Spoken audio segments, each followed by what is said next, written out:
Pastor Mai, good afternoon. Welcome to Mannin Line on Manx Radio. Rob Callister, MHK for Onchan, is on the air today between now and 1 o'clock. If you want to get in touch, text, email, call and WhatsApp. Top the poll in Onchan in 2016 and in 2021. Member of the House of Keys from 2016 to date. Previously Onchan Commissioner, Chair of Onchan Commissioners. Faster Mike, good afternoon, Rob Callister. Good afternoon, Andy, and thank you for the invitation. No, not at all. It's good to... we're talking about Onchan and being chair of Onchan Commissioners as well.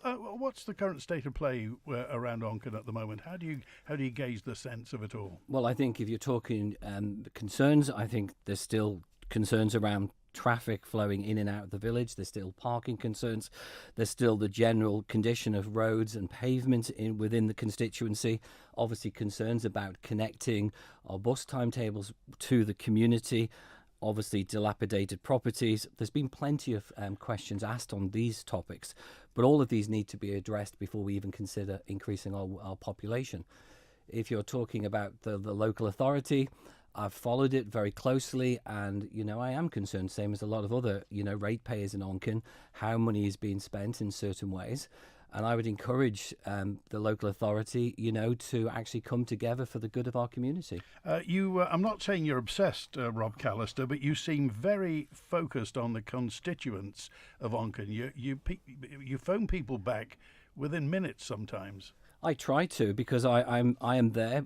I'm elected by the people. I know, because people have told me that. Yeah, I'm elected by the people of Onchan, and if somebody rings me or takes the time and the courtesy to write to me about a topic that really does concern them, then I will either ring them or I will write back within 24 hours, regardless if I was a minister. I did the same last year in November, even when I was the health minister. I was writing emails at 5 o'clock at night and 11 o'clock, 5 o'clock in the morning, or 11 o'clock at night.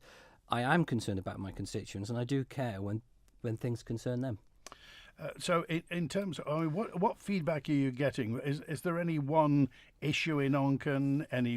Because there was an issue with antisocial behaviour at one time. Has that calmed down? It has calmed down, but I know there was an incident over the weekend around fireworks being let off in the park area, and that has been reported to the police to investigate. But things have calmed down, and I think it's very important that we do not give those antisocial behaviour incidents too much fuel. And that, to me, was what I'm very, very careful about. OK, let's get to the phones now. And Julian's on, first of all, with us. Hi, Julian. You're live with Rob Callister. Hi, Andy, and hello, Rob. Good afternoon, Julian. Hiya.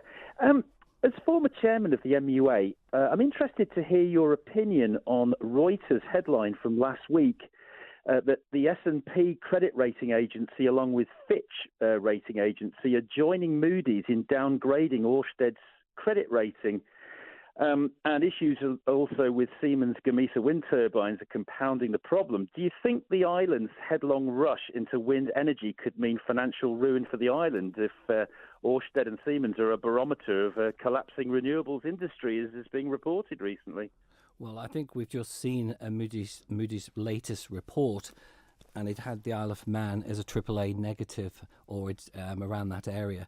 So at the moment, I don't have any concerns. I think you raised on this programme many times, Julian, about how much the transformation from to green initiatives is going to cost this island. And I think that same concerns are rectified in the UK. So we do have to balance all of this out. But there's things that we can do as an island with hardly no cost and to improve our efficiency. And one of those is maybe look more at public transport, look at what type of energy we're using in the future, because I know there's a lot of discussions around wind farms at the moment, but there's alternative methods we can use. But I have listened very closely to all of the comments you've made, and unfortunately I do not have the depth of knowledge as you, unfortunately, on some of these topics. Okay, what do you think, Julian? Yeah, I mean, one of the things that I'm puzzled about is the MUA's procurement plan, putting down deposits on wind turbines when, I mean, realistically, you've got a wind measurement unit up at Erie Staine, but not up at Druidale, which was the other possible site. which seems strange because you can't ever compare one year with another. I mean, if you remember 2020, with the lockdowns, it was a beautiful summer. The summer was gorgeous, if you remember, whereas not quite so nice this year with a rainy July. So you can never compare. So the methodology of putting down money on, there's going to be several £million, I would imagine, in a down payment, even if you're trying to get into the order list. And that's even before the environmental impact assessment has even hardly got started. It just seems that there seems to be money that we don't have is getting thrown at wind energy on the island, whereas if you actually look anywhere outside of the island, there's major problems. I mean, America is turning them down. The UK's not done any single bids for any of them from RWE or EDF. They're not offering them any money. So it looks like Ørsted, Vattenfall and Equinor, they're in serious problems at the moment. So if that's kind of the way that the wind energy industry is going, there doesn't seem to be anybody pressing the brake on it over here at the moment, it seems. Okay. Julian, if I can just come in on, I think it's absolutely right that we do those sonic detection and ranging devices up in Erie Stane just to look and see what the wind speed actually is over a 12-month period. So I do support that. The question is later on, they're proposing 5 turbines, possibly generating up to 130, I think, gigawatts of energy per year, which could potentially represent a third of the island's annual demand. But as you say, there's also some brilliant private enterprise projects. Now, I've got a recent presentation, one at the north of the island. So I think it's going to end up having a mixture. The question is, what does the island want? And to me, I'm not sure at the moment. I sit very firmly on the fence because if I had a choice between on island or off island, I'd probably go off island. But I need to see the evidence before making a firm decision on behalf of the island. Okay. All right. Thanks, Julian. Thanks, Andy. Cheers. Okay. On the same tack, really, a note in from Richie on 776 just saying, first of all, we have no loyal opposition here, so ex-ministers like Rob Callister and Chris Thomas, who know how government business is carried on, is good to interrogate current ministers. So I heard Tim Crookall say that Erie Stane isn't Heathland. I don't believe that's the case. There's some overlay of current land usage there, but I recall the 1990s All-Island Habitat Survey designated Erie Stane as heathland temporarily covered with conifers. So when modern planting is removed, the land reverts to its official prescribed natural state of heathland. So scrutiny and detail are important. Overall, on renewables, do you think we're moving in the right direction? I think we are, but the question is what direction? And I always use the analogy around the VHS and the Betamax. What we don't want to do is go down the wrong path. And the question is, we've got to look at the evidence. We've got to look at what is best for our island, not necessarily what's best for the UK. We are a small island that generates a set amount of, needs a set amount of energy every year. The question is how we generate that. And I've always, even when I was the MUA chair, I was firmly of the opinion that the second cable shouldn't go into England, but should maybe go into Scotland, even though I accept there may be higher infrastructure costs. That then spreads our sort of access into the UK. And that to me I felt was quite important, but I know the second connector is possibly going to go into England and Wales. And to me, I do have a little bit of concern on that particular point. Okay, here's a message in from Pammy, hi Pammy, who says, I commend Joni Farragher for writing to Alf Cannon to show support for a ceasefire in Gaza. Does Rob Callister have any opinion on this particular subject? Yeah, I'm happy to go on the record to say I also support a ceasefire. It has to happen. But at the same time, the 240 hostages need to be released. The question is really what happens next. We're almost certain that Israel will refuse to return to a status quo position. So the question, and that's, they have done that I think the last 4 times this sort of incident has happened since 2007.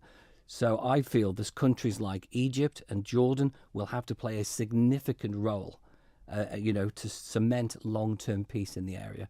But, as for our own government, a small island in the Irish Sea, I'm not sure what influence we can play on that. But I personal level, yes, to the ceasefire. But at the same time, those 240 hostages need to be released. I'm not suggesting a direct parallel, but as you say, the amount of influence we can exert on a global scale is limited. Yeah. And that's almost a note in from Barbara just saying in terms of renewable energy, the amount of our carbon footprint on the Isle of Man is absolutely tiny. So really, does it matter that we make efforts towards renewables when we could just get electricity from England? Absolutely. I think it is important that we do take our own journey towards a greener future. And in respect of maybe tapping into the UK, I'm not in favour of that, because we've only got to look at what happened in the Channel Islands with France, where there was threats all over the place. And that is one of the reasons why I feel that if we are going to have a second connector into the UK, it should maybe not be into England, but maybe somewhere like Scotland or even Republic of Ireland, which gives us a firm choice. And then what we can do is, we know Scotland has massive amounts of renewable. So instantly, when we're looking from a carbon footprint, if we went into Scotland, our green initiatives would actually increase significantly straight away. Okay. Hi, Stephen. Hello, Stephen. Thanks for calling. You're live with Rob Callister, MHK. Hello, Andy. Hello, Rob, and hello, listeners. If I could ask you to consider one of the moves tomorrow by Mr. Hooper, Rob, is the removal of the bishop's vote in Tynwald. Now, on first look at this matter, it might think it's just simply a situation of removing a religious person from the Tynwald court, but I think it's much more than that.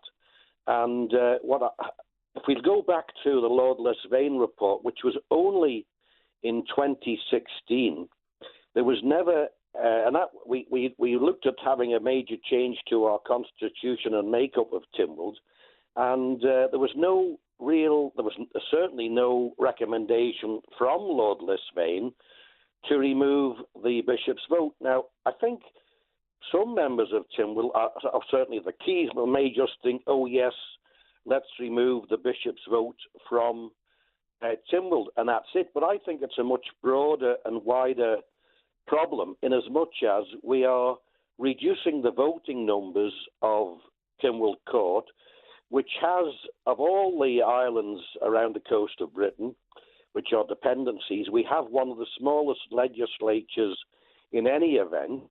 And to reduce the number of those who can vote, I think needs further scrutiny. And I think really that just to consider it in isolation as the bishop's vote, I think is wrong, because it's contentious in many aspects. And I note that today it's been reported that the Speaker wants to use a very rarely used protocol to consider the work permit removal. So I wonder what you think.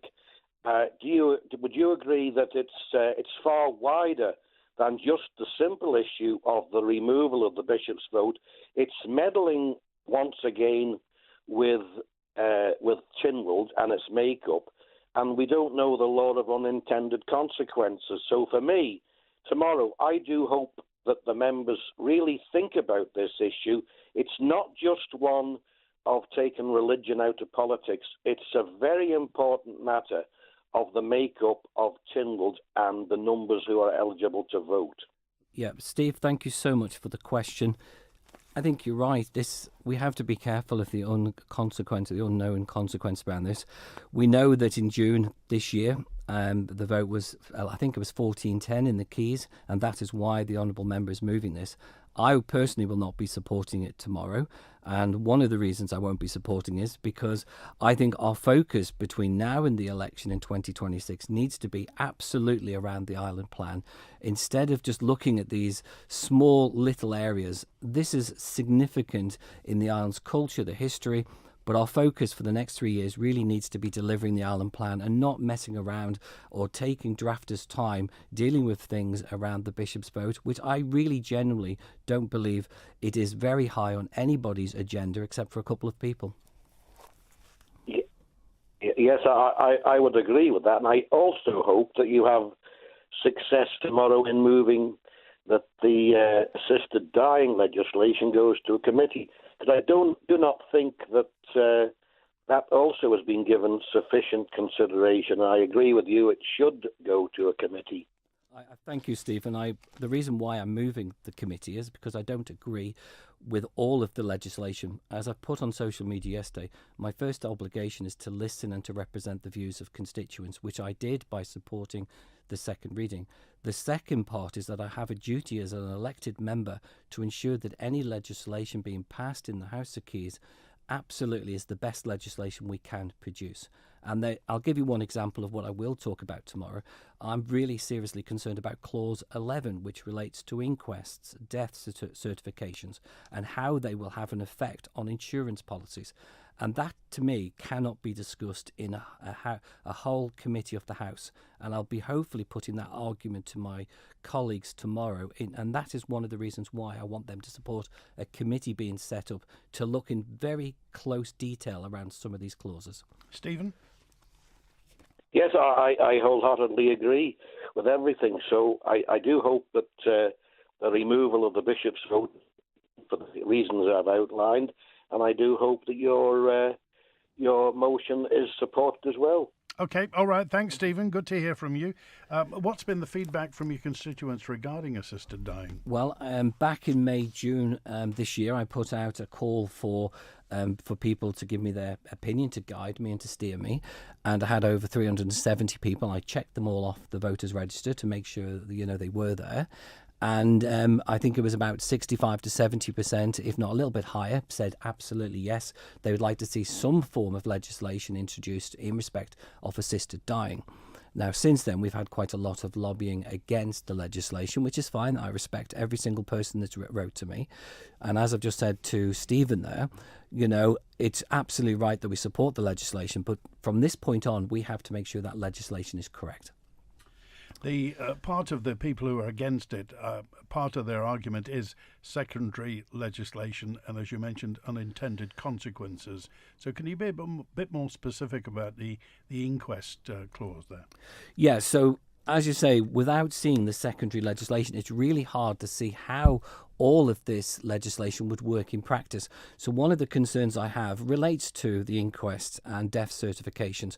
How, if somebody accesses the assisted dying, how that would be recorded, how it may work within any inquest that's held. Because according to Dr. Allinson, that if you are about to die within 6 months and you access the assisted dying bill, if you then access this and take the assisted dying route, then the cause that you had originally, say, for example, cancer, would be the item that is recorded on your death certificate.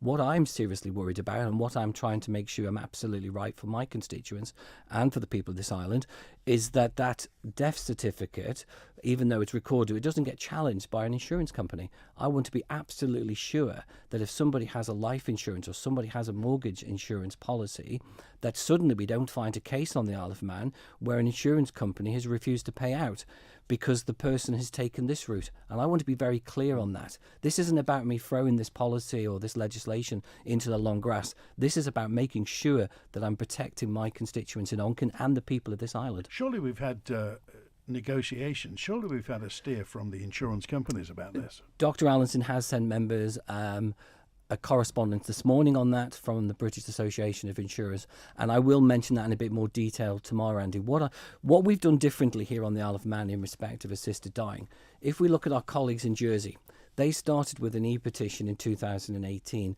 They then went on to a citizens' jury, and what they did is they brought everybody together, listened to all of the concerns, and only in 2024 are they going to start looking to draft legislation. That, to me, is the most important thing. What we've done is draft the legislation, and we're now trying to put everyone together in order to support the draft legislation as written. And a number of colleagues in the Keys do have concerns about certain clauses within the bill. Eddie's with us now. Hi, Eddie. You're live with Rob Callister. Hi, Rob. Andy. I was listening to Julian earlier, mentioning about the Heathland, whether it is or whether it isn't.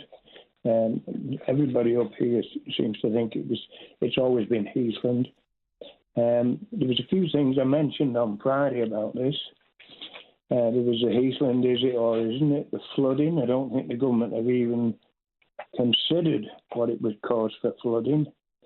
But one of the main reasons I was on is because on Friday I forgot to mention that the MUA are now doing a survey in Casttown Bay. Right, the lady came on from the MUA not long back and said there's no way, it's stupid rumours and things like this. Just to point out again that there's a survey going on at the moment. It seems to be right in the area that we were talking about, and it is a protected area. Two other things. If all this goes ahead with the turbines, we would probably lose our dark skies and our biosphere. So all that would be in jeopardy, wouldn't it? Well, we don't know whether or not the biosphere, I think, will be changed. They've not said anything, have they, Rob Callister? I'm not aware of it, and I think the concerns around whether it's heathland or not heathland, I think the one good thing that the people of Arbury, Maloo and Castletown have, they've got two great MHKs that are asking a raft of questions on this on behalf of their constituents. So I think they are well placed to actually to get to the bottom exactly what's happening in this area, and either to support it or to oppose it. Okay, all right, that's great. Thanks, Eddie. Good to hear from you today. Here's another one now. Oh, this is regarding Onchan. Malcolm says, can you please ask Rob Callister, has he been to the hub to recycle anything recently? I very much doubt it, as you have to paddle through a very large puddle to reach the bins. Also, the speed bump at the entrance needs painting, as we've seen several drivers bouncing across it. It's not very visible. And the Onchan village traffic lights are still out of sync. Yeah, okay, I can pick both of those up. Yes, I do recycle. Not always in Onchan. It depends where I am going. Grandstand sometimes Tesco. Sometimes at the community hub when I'm holding my political surgeries. Happy to pick up the speed bump with the commissioners and happy to look at the water flow. It's not a problem at all on that. Okay. And the other point he just raised, what was the second point he just raised? The speed bump, the entrance, several drivers back. Oh, Onchan village traffic lights out of sync. And the traffic lights, I've asked a question. I've already put that on social media. It would cost the best part of £30,000 to £50,000 to replace them. They said they will do it when this one comes to the end of its natural life. Okay. But I have raised those concerns so many times. This is about confidence in the government. The government, obviously, if they're throwing money into people like Orsted, obviously you've got in the background there are things like the TT merchandise fiasco. We've got the Liverpool dock and things like that are moving.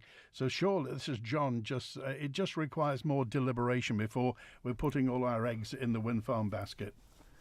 Yeah, I agree. I think we've got to take a lot more care over the taxpayers' money, how we spend them, where we spend them, because money is getting tighter. We can all see that through the cost of living crisis, and that includes government costs as well that continue to increase. A note in from Andy just says, I agree 100% with Rob regarding the bishop. Laurie Hooper and the others wanting the removal of the bishop vote is clearly don't have the best economic interests of the people as a priority. Should be removed at the next election. Well, that's down to the voters in Ramsey and elsewhere. There was a mention that obviously if the bishop's vote went, then the kind of bishopric might disappear, as in the bishop may get downgraded. The whole of the role of the Soda of Man may be, as you say, downgraded or removed altogether. So we've got to be really careful. I know some people are modernisers. They want a parliament that's very modern, but we've got to really step back and think about our history, our culture. We have the oldest continuous parliament.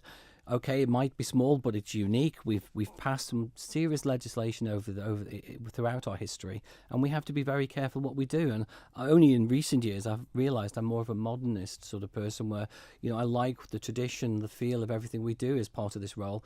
And I just think at the moment, I think if you ask the people of this island, they don't care about the bishop's vote. They want things to change for the better on this island. A note in from Dick, who said, Rob just mentioned dilapidated properties, many of which are empty, but more are inhabited and in a dreadful condition, with tons of rubbish and abandoned vehicles with roof racks on and things like that.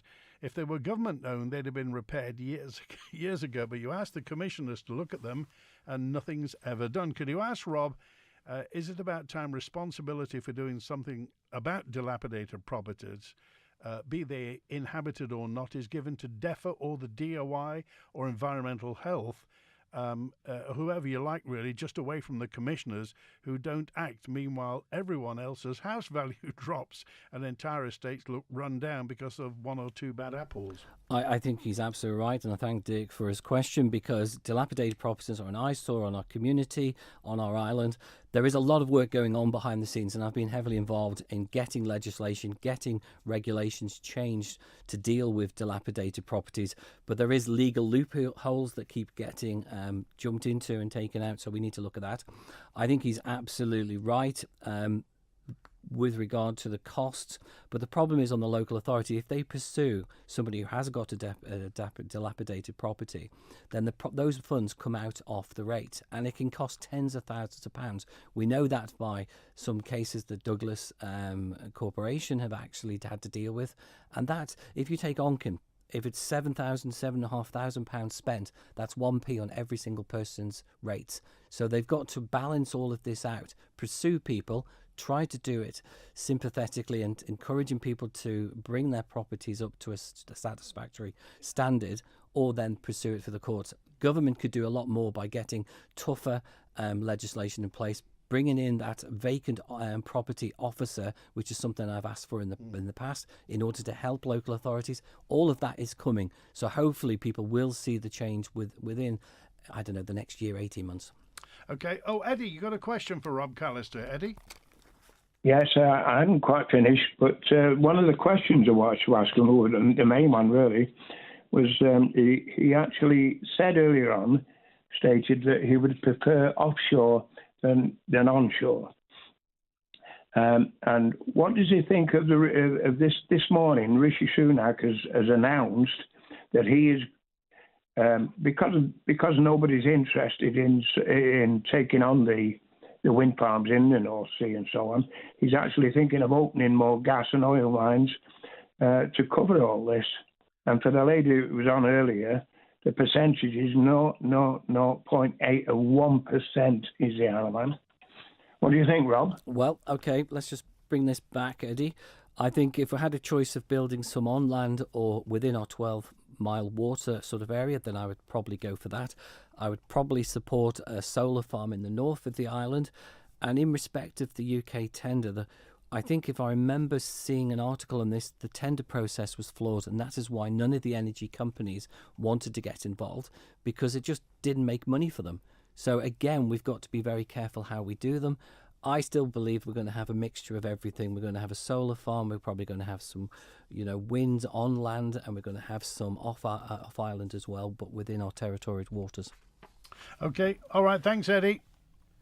Okay. All right. Which brings me then, regarding fossil fuels, to Kroger. What's the situation? What's the latest with Kroger? I don't know much about it other than what everyone else has read. I've always been very firm. I want to see some evidence, what is actually in the ground. Can it be taken out safely? If Kroger does work and it can actually help us achieve our green initiatives in the future, then I want to see the evidence before I make the final decision. Okay, a message in. Oh, by the way, Manx Will, who's sending in a couple of messages. Everything's fragmenting, Will. If you want to give us a call, then by all means we'll put you straight on air. But unfortunately, your messages are fragmenting to about 10 different parts. Juan's on now. Hi, Juan. You're live with Rob Callister. How are you, Andy? Rob, how are you today? Juan, good afternoon, sir. Good afternoon. Couple of questions for you, Rob. Couple of diverse questions. First of all, on the wind turbines, and we keep hearing about wind turbines like it's a done deal. That seems to be the text that we're getting back from government.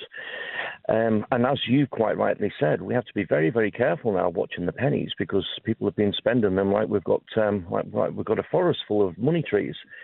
And it concerns me on the actual load bearing that we're going to get, the base loads from these wind turbines. I believe that at the moment, that's come from an FOI, I think the MUA are producing us over 3 million excess in electricity, which is getting sold down to the grid at the moment to pay off the debt from the MU. And I'm looking at the interconnector cable, and we're talking about self-sustainability. I don't kind of see that that self-sustainability. I'd like to ask you the question on the power of why is everyone seems to be avoiding the talk about geothermal. Is this purely because this is money-driven and politically driven to do the wind turbines and nothing else? Because as far as I can see, talking to people within the geothermal industry, it seems to be the God-given way to go forward, which is going to be better for us as a nation for many, many years. And looking at the amount of licenses that's now getting issued for that, I find it disturbing that the government will not make a comment on this. They just keep going on about the wind turbines. My second question, I'll give you this one as well, with your previous Manx Care head on. I don't know whether you can remind me of the actual price of the vaccination hub, how much it cost us to put the vaccination hub in Douglas. That's just a one-off question, but I wanted to ask you about the running of Manx Care and its problems within middle and higher management that I'm hearing about. Lack of experience. People are actually already looking to move on from their job positions and have no interest here. So I was looking for your views on both them subjects. Okay, I can quickly pick on a couple of those, Duran. I think if my dad's listening, I think he'll be absolutely over the moon that you've mentioned geothermal, because every time he rings me, he keeps telling me about geothermal. But to be honest, I'm not within government, I'm not in DETHA or Manx Utilities. But from a personal point of view, I think geothermal should be reviewed. And I think we should look at all energy options to see what's the best option for the Isle of Man. I think you're absolutely right. In respect to the vaccination hub, I don't know what the cost was for the Chester Street site or the one at the airport. You have to remember we had one at the airport as well. I think you're absolutely right around Manx Care and the retention of staff. And I think it goes right across the board. We need to bring people to the island. Our health service needs people. How we recruit them, I don't know, because this then goes on to a wider topic around housing, connectivity back and forth from the UK to the Isle of Man. It really does open a raft of questions. We've got to make ourselves more appealable to people that we desperately need, those highly skilled professionals that we need for our island. We really do, because if not, we'll be paying more bank staff and agency costs, probably 2, 3, 4 times as much as we should by recruiting somebody long term. So these are all the big questions that the health minister should be focused on at the moment. Yeah, I agree exactly what you're saying there. It's costing us a lot of money in bank, and people, from what I can gather, are not want to sign up with Manx Care because they're quite happy to take the extra money that they're getting, plus the relocation fees and the travelling back home every month fees, etc. So I totally agree with you, and there seems to be a disconnect there why people are not signing in with Manx Care.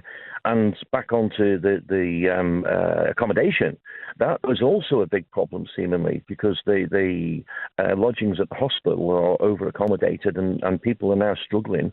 A lot of people that are coming over to work for Manx Care are now struggling to get accommodation because Manx Care are not giving them long leases, and consequently they can't get a short lease on accommodation. So yeah, there is a disconnect there somewhere. So I don't know. I was just looking for your opinion. You're the people with the knowledge. I'm not.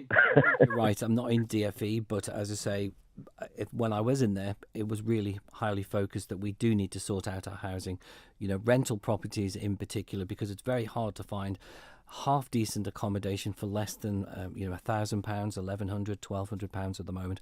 And that to me is a concern for us all, because we need the skills on the island.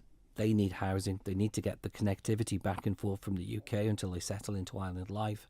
There's a lot of conversations, and I'm just disappointed that I'm not given that opportunity at the moment to play my part in trying to have those conversations and to resolve those problems for the island. Okay, thanks, Stuart.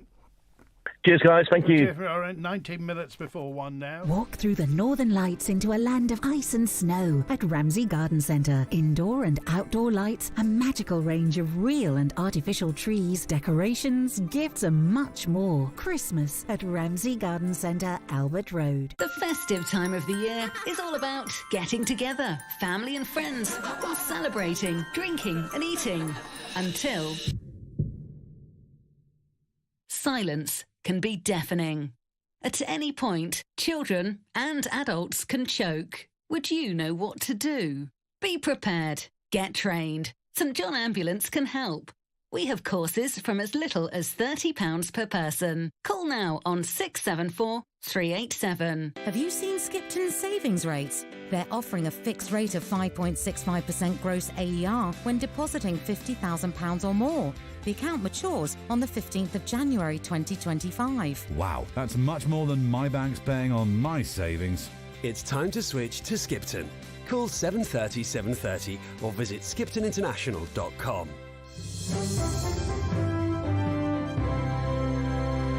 No withdrawals allowed until maturity. Interest is paid annually and upon maturity. Skipton International is licensed to take deposits by the GFSC and is a participant in the Guernsey Banking Deposit Compensation Scheme. Details at dcs.gg. Find stunning Christmas gifts at Ramsey Art Gallery, jewellers and engravers. With beautiful artwork, including prints and original paintings. There's gold and silver jewellery and watches from Citizen, Bolivar and Storm. Plus Seconda, Accurist and Timex. Includes free lifetime watch bracelet adjustment with purchase. Make gifts extra personal with an engraved message. Or if you find it hard to choose, then a gift voucher is the perfect answer. Get Christmas all wrapped up at Ramsey Art Gallery or see ramseyartgallery.com. Would you be able to tell the difference between music composed and created by artificial intelligence and tunes made by humans? The world of AI continues to be a driving force, making changes to the way we could be working in the future. So how will it affect the music industry? Listen into AI versus the music industry. Tomorrow from 6, here on Manx Radio. The Mannin Line with Andy Wint. Onchan MHK, Rob Callister is live today. There's a message in from Ollie who just says, could the Onchan MHK please tell us what is happening at Onchan Stadium? Are the stock cars staying or going? Will there be more football pitches? Who knows? I'm not aware of any significant change happening with Onchan and Park, but I'm not in the commissioners. But I do read their minutes, and I'm not aware of anything happens significantly in the future. Okay, but the Onchan Stadium, it does come under Onchan commissioners. It does. The running of that does, and as they still have the stock car racing there, which is a great attraction into the village. Okay, a message also, thank you, Nigel, who just says, regarding the vaping legislation that's coming in when is it actually going to happen? What I don't think we've had. I think it's just going through the clauses stage. I think that's the next one. We've gone through the first reading, second reading, so I think we're at the clauses stage. Right. I think most people are absolutely right that we bring this in. I think a lot of people are very seriously concerned that children, I should say, are using vaping when they've never actually smoked. This was meant to be a way of taking people from cigarettes down to vaping, then off cigarettes completely. And I'm absolutely fully in support of the age being lifted to make sure that it's out of the reach of most children. But putting our children, surely, is there any way this can be hurried up? Because children are inhaling this toxic stuff. Absolutely, and it's quite strange when you're walking through the Strand Street, you smell strawberries and everything else which comes off them. It's quite a strange sort of concept because it gives this pleasant sort of smell, but it's for most people they shouldn't be using it, especially when they haven't smoked in their life before. Yeah, some parents are pulling their hair out about this. They are. It's coming. It's coming, and as I say, if it can come quicker, then I think we'd all agree on that. Okay, Neil. Hi, Neil. You're live with Rob Callister. Good afternoon, Andy, and good afternoon to Mr. Callister. Firstly, Mr. Callister, on behalf of all the Manx people that I work with down here, I would like to say a huge thank you for leading the charge on the retention of our work permit system. We think it's absolutely fundamental and essential for the retention of Manx jobs that this is retained on the statute book. The main point I'm coming on really, that was one of the main points, but the other point I would like to raise is I'd like your views on how we are going to cope with the huge input of population. We're obviously struggling now with our infrastructure. Our water system is under pressure. Anybody who goes by boat via the Mary Begg site will see slicks of sewage now running into the sea. I have a friend living at Kerristal, Keith, who reports to me quite regularly that sewage is now getting washed up onto the beach at Kerristal. I used to work with Mr. Bernard Irving, who was senior government analyst. And one of the projects which Bernard handled in the mid-70s was how the island was going to cope following the 2 years of very bad drought we had here. And government at that time decided to invest in the Salty Well Reservoir. They also put in a new hospital. And we also put in the IRA scheme, which was going to be all island, but obviously it was always a very long shot, the transportation of waste from Bride through to Maryveg. However, and this is the important point, the island had a population at that time of around about 48 to 52,000. And those schemes were put in place as a sort of a fail gap system for a maximum population of 80,000. That was the proviso at that time. This was about 1974, 75. We have gone past that now. The system is under pressure, and yet Mr. Cannon and his cohort of ministers seem to think that by bringing in thousands of people to the island, we are going to increase the economic output and make things better. I think it will absolutely destroy the value and the quality of life which we have here now. So I would like to hear what your viewpoint is on that topic, please. Okay, Neil, thank you so much for your question. You're absolutely right. I fully support the Isle of Man work permit legislation that's been in place since 1952. It has protected the Manx working population. That doesn't mean people born on the Isle of Man. That is our working population here today. I would just clarify that I'm not expecting a massive spike in the island's population if we remove work permits. My concerns are slightly wider and deeper than that, and that is, you're absolutely right about the population growth. It would be, my concerns relate to the unskilled labour that may be coming into the island. If somebody comes here with no skills and they get a job, brilliant. But firstly, how are they going to be able to find accommodation? We've just talked about not being able to find much accommodation on the island for less than £1,000 a month. We've got to remember that most people who will be coming in from England, from the Channel Islands, from Northern Ireland, these are unskilled positions. Most of them will be offering the minimum wage, which is around £10.85 an hour, which makes around about £23,000 per annum. You try and find accommodation of around £1,000 at the moment on those figures. It just doesn't stack up. So I'm absolutely fully supportive of retaining our work permit legislation. We've also got to remember, according to the data, there was around 234 people registered unemployed, but the actual number of people looking for work on the island is around 680, and we've got 700 jobs. 200 of those are highly skilled within our medical profession. Then you have to look at the other skills that are already exempt. So there is if you are out of work on the Isle of Man here today, it is very difficult to find a job straight away, and then to find a job that actually pays your mortgage, to pay your bills. And this is the reason why we need to continue to protect our working population. Do you think this is going to encourage unscrupulous employers? I think it could create a lot of unknown consequences, and I'm seriously concerned about what happens if we do remove it. And I would encourage everyone to listen to my speech, but have a cushion ready, because I think my speech on work permits, if it's is around 25 minutes long, and the evidence shows that the Isle of Man does not need to remove our work permit system. We are naturally growing our population. Even the Chief Minister's mid-term statement very clearly says that we're issuing work permits, we're issuing immigration visas to people to come here and work. Everything is happening naturally, as it has done since 1952. We do not need to remove our work permits today. Okay, all right, thanks, Neil. Good to hear from you. Okay, could I just make one more point, please? Okay. Just one quick point. I think one of the main issues, Mr. Callister, is the lack of legislation regarding buy-to-let housing and the rental market. We're losing about a third of our working population, a third of our young people here every year, and that is obviously unsustainable. And I think the crux of that is that there is no legislation preventing people from buying up large rafts of accommodation and renting it out at extortionate rates.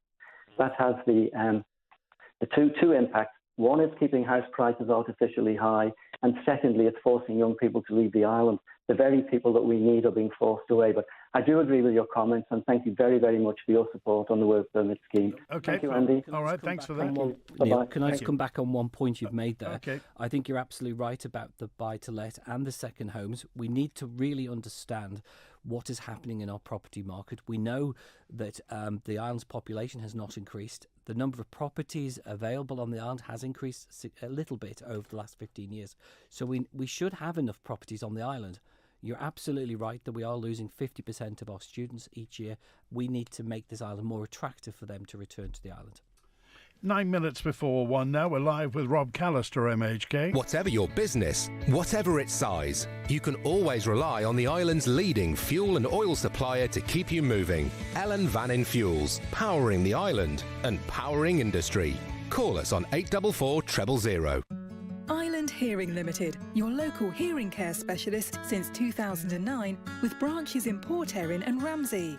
We provide the very latest hearing aid technology available, which you can try at home, with excellent aftercare and a wax removal service available using microsuction. Give us a ring on 830 722 or visit Island Hearing at 1 Station Road, Port Erin. We're happy to help. Island Hearing, always listening. Gift a gadget to your nana, fa la la la la la la la la. This Christmas, unwrap the gift of endless possibilities when you buy any smartphone with a Smart Unlimited plan over 36 months from Manx Telecom. And bag yourself a free gift worth up to £299. That's one gift for you, and one for Nana. Tech the halls this Christmas with Manx Telecom. Visit mt.im/Christmas for details. The Isle of Man is an island like no other, with so much to experience this autumn and winter right on your doorstep. Discover exciting activities, attractions, accommodation and food at discounted rates at visitisleofman.com/OYD23. Strandvets.com. Taking on new equine patients. Prompt appointments, test results, instant x-rays, horse health plan, from $18.50 a month, dental care and more. Call Strandvets on 835 424. The Coosh drew to a close yesterday after yet another successful week of events associated with the Manx language. So what do those attending this Manx Language Festival think about the language and its place in island life? Find out on Agenda this evening at 6 p.m. on Manx Radio with me, Phil Gaughan. The language has grown both in numbers of speakers, learning resources and activities over the past 3 decades, but how relevant is it to modern life in the Isle of Man? Is it, as some suggest, a waste of time and money, or does it hold an essential place at the heart of Manx culture and identity? No prizes for guessing what I think. The Mannin Line with Andy Wint. Here's a message in from... Thank you, Crystal. I'd like to ask Rob, what's his opinion about the pandemic treaty amendments, and is our government voting us out of the World Health Organization treaty amendments before December, when we have all control removed by them if we're not opted out, says Crystal. I have to apologise to Crystal. I have not researched that, but I'm happy to pick it up after the show and have a good look where the Isle of Man actually sits in that process. Okay, Crystal. Yes, I'll be even more blunt than Rob. I don't even understand the question, but Crystal, if you'd like to send me anything on that, then I'll happily read up on that. Just regarding we've got so many. Messages coming in. I haven't got to all of them. Just briefly on this last one and you've talked about care leavers. People who are leaving the care system and how we're coping with them or not. Yeah, absolutely. I came through the care system myself. I'm very passionate about that as an elected member. I would encourage people to listen to my speech in Tynwald, because it really does lay open what's going on in this report. It is not acceptable. Things have to change as a priority. Government needs to listen, and we need legislation, and we need to support care leavers leaving care in respect of jobs, accommodation, welfare. We have got a duty. We are failing young children on this island, especially those in care. Okay, that's costing us money anyway, but it's wasting children's lives, obviously. Adolescent treatments, adult therapies, we've got the criminal justice sector, unemployment payments, welfare benefits, wasted lives. This is going to cost money, though, Rob Callister. Absolutely, and I think it's money well spent, because if you take the committee, Tynwald committee, that had a raft of recommendations, 21 recommendations in 2018/19, if some of those were implemented, then there's kids or children, young adults left care in the last 4 years that we would have helped nurture, who would have had the right foundation into adult life.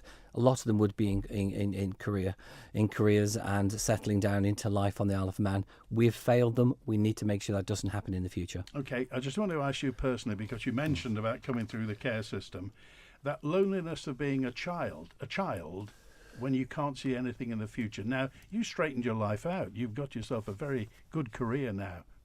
Yes, but I've got to remember that I had 2 fantastic social workers that supported me in my young child, especially in my teenage years. But a million people took a chance on me again and again and again. And as I'll mention in my speech in Tynwald, sometimes people need 2, 3 or 4 chances to succeed. People have got to take those chances, but in return we've got to give people chances. We are letting children in care down, and I want to see that improved in this administration. Okay, Rob Callister is going to be back in the new year with Julie Edge. We got a special Onchan MHK Mannin line towards the end of January. In the meantime, I'll say a very Merry Christmas, Rob Callister. Merry Christmas, Andy, and everybody else. Good to hear from you. Rob Callister, MHK, with us today. Open line tomorrow, so if you want to follow up on anything that's been mentioned today, manninline@manxradio.com or the answer phone 682-631 out of hours, or call, text, email or WhatsApp tomorrow. Thanks to Chris Quirk on the phones today. WINT. Come on. Oh, not again. We need to go to AFA.